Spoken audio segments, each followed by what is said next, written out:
wajahadu fi sabilillahi bi amwalihim, dia berjihad di jalan Allah dengan hartanya. Malam ini kita patungan rame-rame buat menyantuni anak yatim, hijrah dengan harta. Tuh luar biasa. Yang punya duit jangan pakai pelit kok. Gue kata susah begini lagi corona, emang didoain sih salahnya corona tuh nenek. Iya dikasih sembako bansos dari mana nih? Tolong ngasih gua dari coronanya. Gua doain dah corona biar sehat. Ada ngasih corona. Semua itu nenek. Salah doa. Bu, ayo anak-anak kita santuni mereka. Yatim tanggung jawab kita, Bang. Mereka yatim bukan makan enak di bulan Muharram saja, disantuni, dikasih amplop, dikasih sembako, dikasih makan. Tapi kita perlu pikirkan bulanan, harian, ada pendidikannya, buat beasiswanya. Tuh anak-anak yatim kita. Doanya yatim langsung menembus aras. Jeritan batin anak yatim langsung mengguncang aras. Doanya manjur, sumpahnya tokcer. Jangan mati-mati mama yatim. Nih saya udah mau punya bapak yatim. Segini banyaknya orang kagak ada nyenangin gua, nyakitin semua.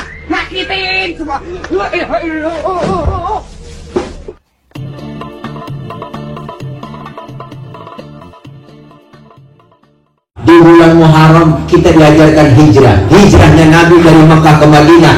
Ustadz Doni Dion udah bilang hijrah fisik beda dengan hijrah batin. Hijrah fisik luar biasa Rasulullah perjuangannya. Di Mekah dimusuhi oleh kafir Quraisy. Umat Islam dimusuhi. Sahabat bertanya kepada Rasul, ya Rasul, kita udah gak aman di Mekah, bagaimana kalau kita hijrah ke Madinah? Apa kata Rasulullah? Sabar sahabatku, belum ada perintah hijrah dari Allah. Setelah datang perintah hijrah, langsung Rasulullah berpidato, wahai para sahabatku sekalian, telah datang perintah hijrah. Oleh karena itu siapkan diri kalian semua, berangkat lebih dulu ke Madinah. Rasulullah kapan? Saya belakangan. Kok belakangan ya Rasul? Barang aja apa? Kan enak kalau bareng-bareng. Jangan, kalau bareng kita bakal dikejar terus. Kenapa? Karena target utama yang akan dibunuh saya, yang akan digusur saya, yang mau dimatiin saya. Kalian berangkat lebih dulu. Kalau bareng terus kita bakal dikejar-kejar terus. Nih hebatnya Rasulullah. Mekah bahaya, ya enggak? Saya biar di Mekah menghadang bahaya. Kalian berangkat ke Madinah lebih dulu. Luar biasa Rasulullah, Bang. Umatnya suruh berangkat duluan, nyelamatin diri, dia di Mekah hadang bahaya. Malam mau hijrah, rumah Rasulullah dikepung, dipagar betis sama kafir Quraisy, Satpol PP. Rumah Rasulullah udah nggak bisa keluar apa-apa, dan tikus aja belum bisa lewat. Pagar betis, di dalam rumah Rasulullah 3 orang, ada Rasulullah, ada Sayyidina Ali, ada Sayyidina Abu Bakar. Apa kata Rasul? Hai Ali, gantikan tempat tidurku, tidurlah kau di kamarku. Kenapa? Karena yang diincar adalah kamarku, yang mau dibunuh aku. Apa jawaban Sayyidina Ali? Untung Sayyidina Ali zaman itu beliau masih muda, anak muda yang soleh. Siap ya Rasul, demi Allah, demi Rasulullah, saya rela mati, nyawa taruhannya. Anak muda yang soleh. Coba anak muda pinter, enggak begitu jawabannya. Ali, gua mau berangkat ke Madinah, ya, lu tidur di kamar gua, yang mau dibunuh lu ntar nih. Ya jangan saya Rasul, Abu Bakar Ridwan. Nah, ini kalau anak muda pinter. Berangkat Rasulullah menemani Sayyidina Abu Bakar, dikejar kafir Quraisy, ngumpet di gua Tur. Sebelum masuk gua, Rasulullah diomelin, dibilangin, ya Rasul, jangan masuk gua dulu, saya dulu yang masuk. Nih, setianya Abu Bakar luar biasa. Kok masuk duluan? Bersih-bersih, takut ada binatang. Ntar Rasulullah kok gigit. Saking sayangnya menabi, masuk Abu Bakar ke gua, bersih-bersih, coker-coker, korek-korek. Bener tangannya digigit kalau gini. Allah, kalau daging Arab kok beda sama kalau daging pangkalan. Arab, aku sih kalau gede. Gua naik ya, gigit. Luar biasa. Tangannya digigit kalau jengking, Rasulullah nggak tahu. Abu Bakar diam aja. Ditegur sama Rasul, ya Abu Bakar, iya ya Rasul, la takhaf, jangan takut. Saya nggak takut ya Rasul. Wala tahzan, innallaha ma'ana, jangan bersedih, Allah bersama kita. Saya nggak sedih ya Rasul. Tapi ngapa muka pucat begitu? Tangan ini, ngapa tangan? Digigit kalau jengking. Ngapa kagak ngomong? Komen dong. Like, share, and subscribe. Ngomong. Ngapa nggak ngomong? Sini. Rasul ambil tangan Sayyidina Abu Bakar, Bang, dibacain doa sama Rasul. Bismillahirrahmanirrahim. diludahin sama Nabi. Detik itu juga bengkaknya kempes luar biasa. Ludah Nabi. Ludah Nabi. Coba pakai ludah kita. Wow, bengkak. Hebatnya Nabi. Berangkat Mekah Madinah jarak 450 km kok. Jalan siang panasnya membakar kulit, malam jalan dinginnya menembus tulang. Luar biasa perjuangan fisik hijrah. Berat. Tapi ada yang lebih berat lagi, hijrah mental. Apa yang dibangun Rasulullah di Madinah setelah sampai di sana? Pertama yang dibangun beliau bukan mall, bukan apartemen, bukan jalan kereta cepat, bukan tol, bukan hotel. Yang beliau bangun adalah akhlak manusianya.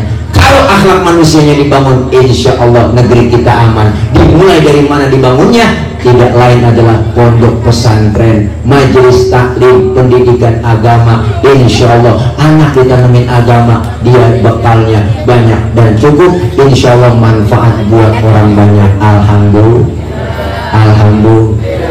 Insya Allah hijrah dari Mekah ke Madinah, hijrah fisik, ada hijrah mental. Kita pengen ada perubahan. Tahun ini harus lebih baik dari tahun-tahun yang lalu.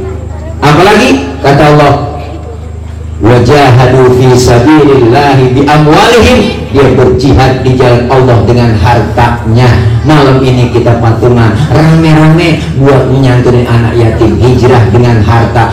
Tuh luar biasa. Yang punya duit jangan pakai pelit kok. Gue yang kata susah begini lagi corona, didoain sih salahnya corona itu nenek. Iya dikasih sembako bansos dari mana nih? Tolong lu ngasih gua dari coronanya. Gua doain dah corona biar sehat. Udah ngasih corona kan semua itu nenek. Salah doa. Bu, ayo anak-anak kita santuni mereka. Yatim tanggung jawab kita bang. Mereka yatim bukan makan enak di bulan Muharram saja, disantuni, dikasih amplop, dikasih sembako, dikasih makan. Tapi kita perlu pikirkan bulanan, harian, ada pendidikannya, buat beasiswanya. Tuh anak-anak yatim kita. Doanya yatim langsung menembus aras.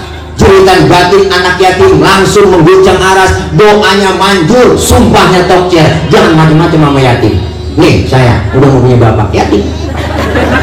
Jangan macam-macam misalnya. Karena saya butuh kan, yang bawa pisau bukan apa? Tanya, para ngeri kok lama kudu butuh kan? Ini dalamnya tadinya ular nih, bisa dulu kali dulu. Nggak percaya apa? Ular, seular nih. Tadinya ular ini, butuh ya ular. Ularnya saya jual, saya ditokak. Lu nggak bisa tahu dulu. Ayo kita kepengen supaya anak-anak kita disantuni. Alhamdulillah. Yakin ibu bapak, yang kita keluarin, apa yang kita keluarin dari diri kita, dari kantong kita, dibalas oleh Allah lebih dari apa yang kita keluarin. Jangan pelit, jangan medit, jangan korek. Butuh gasiran pangkat kuning bawa nonton ya. Kalau pangkat kuning bawa nonton itu parah kok. Udah kopi ampasnya dijemur lagi tuh boleh buat orang makan aja ikan habis, palanya berpuk semua. Kucing nunggu nggak mau, kan bisa tulang. Ini dulu udah parah sekarang, masa pakai presto, tulang hancur di presto semua. Kucing pada kurus nggak bisa tulang. Makanya kita kepengen bahagiain mereka, anak-anak yatim kita. Insya Allah yakin doanya yatim dijabah, dikabul oleh Allah Subhanahu Wa Taala. Dan yang ketiga adalah wajahadu fi sabilillahi bi amwalihim wa anfusihim. Jiwa kita berjuang, berjihad di jalan Allah dengan jiwa. Artinya apa?